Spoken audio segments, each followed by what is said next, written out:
We are back, Waiki. We're going to start with Mariam. Scattered my paper.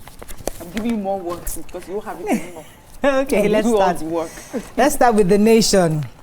PDP knocks out Saraki Bala from 2027 presidential polls. Ondo tertiary institutions workers lament non-payment of salaries. Ex-policeman to occupy National Assembly September 29th. 260,000 ECOWAS forces to fight terrorism in sub-region.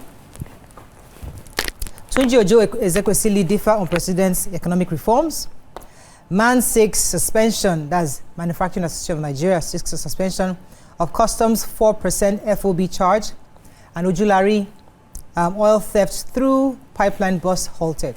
Okay, which story are we starting with? Man is very short. So the Manufacturers Association of Nigeria yesterday called on the federal government to halt the implementation of the 4% free on-board charge as the FOB charge on imports by the Nigerian Customs Service. So they said that the federal government had altered this particular charge recently in a well-publicized suspension, and the government, had moved this, and they had all celebrated it, but they suspect that the Nigerian Customs is using corner to introduce it to contravene that suspension. The association said that the apparent reintroduction of the 4% FOB charge on imports and effective August 4, 2025 came as a surprise to them, as the charge was commendably suspended by the federal government. So I don't know why the federal government would publicly suspend something and it will still have a memo to its reintroduction. Even if you want to do it, let it not have that same title. But at all, don't even introduce it. There's so many charges for imports now. It's discouraging business. People no longer purchase. There are many people in the markets now with goods that are not sold because of the high cost of import duties. Okay, so I have the story. Former Minister and ex-World Bank Vice President Dr. Obi Ezekwesili yesterday disagreed with Minister of Interior Olubunmi Ojo on the manner in which the Tinubu administration is carrying out the economic reforms. According to Dr. Obi Ezekwesili, the removal of subsidy and foreign exchange unification were good, but done in a very wrong way. Tunji Ojo, on the other hand, said that the administration required surgical operation, not just analgesics. They spoke during the opening plenary at the ongoing NBA conference. Dr. Ezekwesili, a panelist, noted that the president's subsidy is gone statement at the inauguration was made out of inadequate preparation, and doing it the wrong way led to inflation, which obviously affected the poor the most. According to her, petrol subsidy removal was a good reform. The policy, she argued, threw the economy into an inflationary situation which punishes the weakest population. You really have to prepare for reforms. There's a how to do reforms that was not taken into consideration before subsidy gone. However, Tunji Ojo now saying that even before the subsidy was gone statement, that it was not budgeted previously in the by the Buhari administration. So even he saying it or not saying it at all, subsidy was already gone. That it would have been legal for him to go ahead to pay subsidy when it hasn't been allocated for in the budget. So they were going back and forth with each other, but they were just, I guess both of them do agree that the reforms was important, but she was just arguing that how it was done could have been done much better, and it had forced the poor to be much more vulnerable. I have a coalition of retired police officers have announced plans to stage what it's called the father of all peaceful protests on September 29th in Abuja. So these retired officers are demanding their exit from the contributory pension scheme. They're asking that a memorandum signed by the group committee chair is saying that they have undergone untold hardship under this CPS, and they're insisting that only a full withdrawal from the scheme would address their plight. So they would all be meeting, in Abuja, and that they would not, and this will be an indefinite protest until the president himself intervenes in the matter. They've also directed all state chapters of the group close to Abuja, that's Plateau, Niger, Kogi, Nasarawa, Benue, Kaduna, and Kwara, to mobilize large numbers of participants and to fund the protest. They have, each chapter is mandated to contribute 100,000 and individually 3,000 naira, and so that they can hire canopies at the protests, provide for cooking utensils, mats, sleeping materials, as well as placards with concise messages. Preparation. So if you're going to do this indefinitely, definitely you have to plan for everything. But I feel that if this is such a if it's a big topic like that for them, if it's an issue for them, why do they have to wait till they have to carry a placard? Have a seat with these because people of the police and see how it commission, works. they're very private. They don't like to bring out their issues. The And police that's how they- especially. why did we get to the point where they have to do this? Sit with them. I think have it's a even time for the conversation. police to even start to stage protests, because yeah. you know the police, apart from being underpaid, their pensions are very meager, Yeah. and there is no after. Care welfare. The proper welfare there's no welfare for the service. police. I know again. So because that's of- why the police behave the way they do. Because if they were sure of an adequate pension, I know one guy that's always texting me was a sergeant. He retired as a sergeant. He doesn't have money. This is, I know It's police also so like unfair. It's a highly disciplined profession, so they don't know how to go against authority.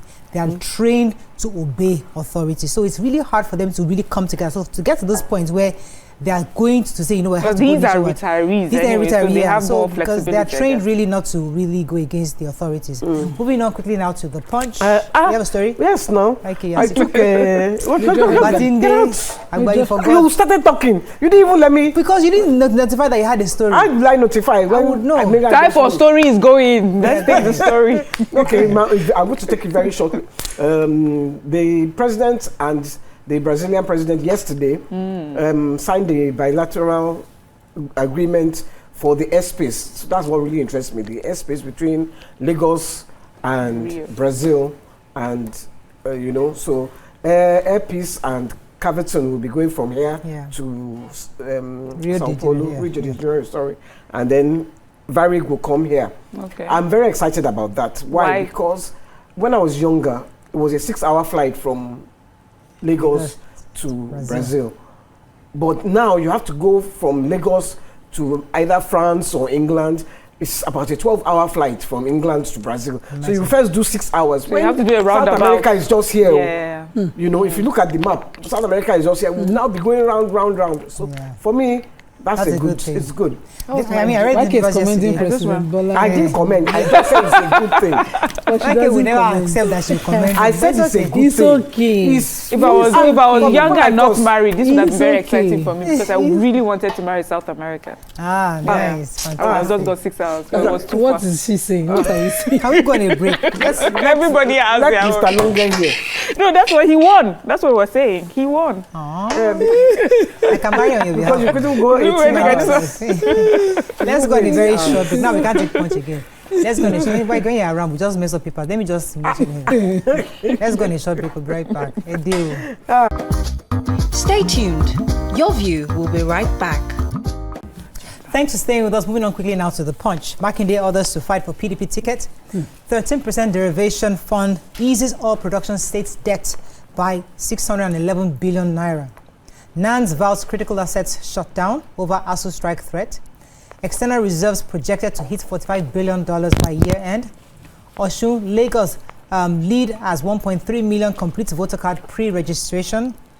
ECOWAS to raise $2.5 billion for a 260,000-man counterterrorism force. Despite FG's promise, Ekiti-Ondo federal roads still impassable actually. Military retirees demand pay rise and national honors. Empower generation stock at 5,500 megawatts as Bayelsa gets regulatory authority. Okay, let's find a story. Why you have the Okay, I have interest? this. Yes. Let Waki go Which one here do you first. What was that? I don't understand. Don't take my story. I took the military retiree story because there have been renewed calls for an upward review of their salary and pensions for both serving and retired personnel, warning that the continued delay is deepening the frustration within the veteran community. They topped the discussion with the Chief of Defense Staff, Chief Christopher Musa, and members of the Ministry of Defense's 5-man ministerial committee. So they are saying that they're not paid, and then the veterans are not paid. Even when, like, if they die in service, if they get injured and they have to retire, they don't pay them commensurate to what, and so they're saying it's not fair. I took this story, the reason I took this story, last week we argued about increment in government people's salary, president, but these are your veterans, these are the people that go to the war front. Right. These are the people that defend Nigeria. Right. They get injured. You don't want to pay them, but you want to be increasing people who already have benefit upon benefit.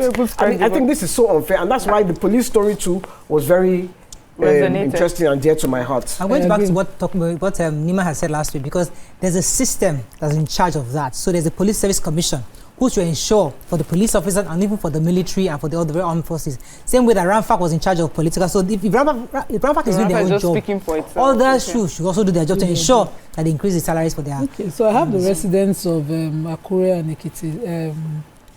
And residents and transporters are groaning the deplorable state of the roads between the Ado, Ijo, Ilomoba, Ikare Road and the federal roads in Ekiti that links major educational institutions, state cargo airport and key investment corridors. They said these areas links Ekiti and Ondo states to Abuja, the northern part of the country, as well as southern parts of the country. Apart from serving as, the gateway to for interstate traffic, is an access road to the Afebawala University, the Ado Ekiti University, the Federal Polytechnic and Ado Ekiti Airport, and the Ekiti Cargo International Airport and the Ekiti Knowledge Zone. And these roads are totally impassable. So one of the motorists, Bimbo Oladoye, was saying this is totally unbearable. Federal government has continuously committed to doing the road, but yet there's been no work done on the roads. And such a lone road where you now travel between the... I have INEC on Monday revealed that a total of over 1.3 million Nigerians completed the online pre-registration process in the first week of the continuous voter registration exercise. This was conducted 18th to 24th of this month. They also said that Osun State emerged the highest number of pre-registrations. They recorded over 393,000 registrants. And this was closely followed by Lagos State with over 222,000 entries as well, then Ogun State. And they also go ahead to give a breakdown of all the other states as well. And you can see as it progressively gets lower, Edo State, in fact, had 2,875. So these numbers are important as leading to election time. So if you don't register, you're not participating, you're not part of the whole process until it's not day of election that you start screaming and shouting. So ECOWAS has announced plans to activate 260,000 strong rapid development counterterrorism brigade with an annual funding of $2.5 billion, according to the president of the commission, Omar Toure, disclosed this during the African Chiefs of Defense Staff Summit in Abuja. According to them, the ambassador actually said, let me quote him, said that the funds will be used to activate the brigade, provide logistics, offer financial support to frontline states battling. Obviously, according to him, the Sahel had become the epicenter of global terrorism, accounting for 51% of related deaths worldwide in the 2024, and one that growing threats demand an urgent and coordinated continental approach. Therefore, there is no gainsaying that West Africa, in particular the Sahel sub-region, has emerged as the epicenter, and therefore there must be that effort of all the various people coming, the counter-terrorism team coming together, brigade coming together to defeat this terror. And I think this is a good step in the right direction. Moving on quickly now to Daily Sun. Finally, PDP zones 2027 presidential ticket to South. ASU warns of looming crisis, accuses FG of delayed tactics. FG, Ezekwesili fight over economy. It wasn't a fight, it was an argument. Federal marketers deadlock halts Dangote's nationwide fuel rollout. NDLA detains 5 drug kingpins over arrest of 3 Nigerians in Saudi Arabia. A National Assembly, Nigeria's democracy now stable, inducts 785 newly recruited staff. Which story? I've got the NDLA story. They say they have arrested a 55-year-old suspected drug kingpin, Abubakar, and 5 members of his syndicate who implicated 3 innocent Nigerian families currently in detention in Jeddah in Saudi Arabia over alleged drug trafficking. So these 3 innocent Nigerians, Mrs. Mariam Hussein Abdullahi, Mrs. Abdullahi Bahija, Aminu and Mr. Abdulhamid Sadiq had gone on Lesser Hajj pilgrimage to the Holy Land, and after they had completed this Lesser Hajj, they were held back on allegation of trafficking illicit substances. So they said that with Mrs. Abdullahi and Mr. Sadiq, they had boarded the Ethiopian airline flight that left Kano for Addis Ababa, and then by the time they got to their destination, their bags didn't arrive with them, so they had to wait, a few days after. And when their bags came, it was not the bags that they had checked in. They said she had checked in only one bag, but they brought in other bags, and one of the bags had illicit drugs that had been planted. The other two, the same case, they had checked in their regular bags, but the bags that were signed to their names that they got were not the bags that they had checked in. So these drug people just got their names, however they got their names, filled those suitcases with drugs, put their names against those suitcases, and send them off. Of course, you can't do this. They can't do this alone. So thank God for proper investigation. The NDLEA was able to arrest the kingpin and 5 of his members. Okay. But meanwhile, so this will now mean to be able to convince the Saudi Arabian government that, yes, over there. So these are some of the things we were talking about yesterday. That sometimes you can be very careful, but wicked people are wicked people. What could they have done? How careful could they have been in this situation? One more. And they do well. I have the deadlock between the petroleum marketers and Dangote refinery. So according to the Sun, this plan of Dangote to roll out free distribution of petroleum products across the country using its 4,000 CNG trucks has reached a deadlock. They said that the Nigerian Midstream Downstream Petroleum Regulatory Authority had called a meeting between marketers and the refinery to decide what will happen going forward. But the Sun quoted the president of the Petroleum Retail Outlets Owners Association of Nigeria, who said that they could not reach a compromise, that Dangote's trucks means job losses for truck drivers already existing within the country, and that this threat to their livelihood has to be addressed before his takeoff of products. I agree, certainly, there's a way you can absorb them. Let them to come and drive the trucks. They humble themselves too and come and drive CNG trucks. So they're trying to get them to reach an agreement. It's reality, because they are in business. The only problem is that we just want cheap fuel, and we cannot just all be selfish. They are selfish, we are selfish. So they're being selfish. So the NMDPRA has to now do something about it, and they are not reaching an agreement. And that means it's not a matter. There are 4,000 trucks in question. How many ganga are the truck drivers that are existing in the country that Dangote cannot just absorb to come and collect trucks and drive their new trucks, so that we know the way forward on this our matter? We don't know. Okay, let's take one more story. Why is Mike laughing? I did have a story. No, I don't. Okay, moving on. Vanguard, let's find the story. Not taking 5 journalists among 20 killed in Israeli strikes on Gaza hospital. Ugudu-Ifako Bridge gridlock persists despite suspension of work. Crisis looms in varsities over the salary structure review. PDP zones presidency to south actually, says APC won't play fair. And Okigwe massacre, police go after assassins. Which story do we have? Anybody? Okay, I have the journalist that was killed in Israel. So at least 20 people, including 5 journalists, are reported to have been killed in an Israeli strike on a hospital at the southern Gaza Strip, intensifying concerns over the targeting of media personnel amid the regime's ongoing military campaign. The journalists, according to the Hamas-run Civil Services Defense Agency, worked with international outlets, including Associated Press, as AP, Reuters, Al Jazeera, and the Middle East Eye. Several people were killed with an initial strike, and others in a second, which happened as rescuers attended the scene. The agency said, really, really sad. So I have the Ifako Ogudu Bridge. So the Vanguard carries it that despite the suspension of work, there's still been traffic. And we're talking about it just yesterday that the issue of suspending work because there was a security issue on the traffic area, gridlock area was wrong. And this is only attesting to the fact that whether or not this was anything will change. So they stopped work now, according to the Vanguard, but there was still traffic. It was still chaotic yesterday, and motorists were stranded for hours on that same stretch. I pass it because in the mornings, I pass it. It's actually smooth in the mornings. I guess there's not much traffic. Any other story? I think that's all we can take. Yeah.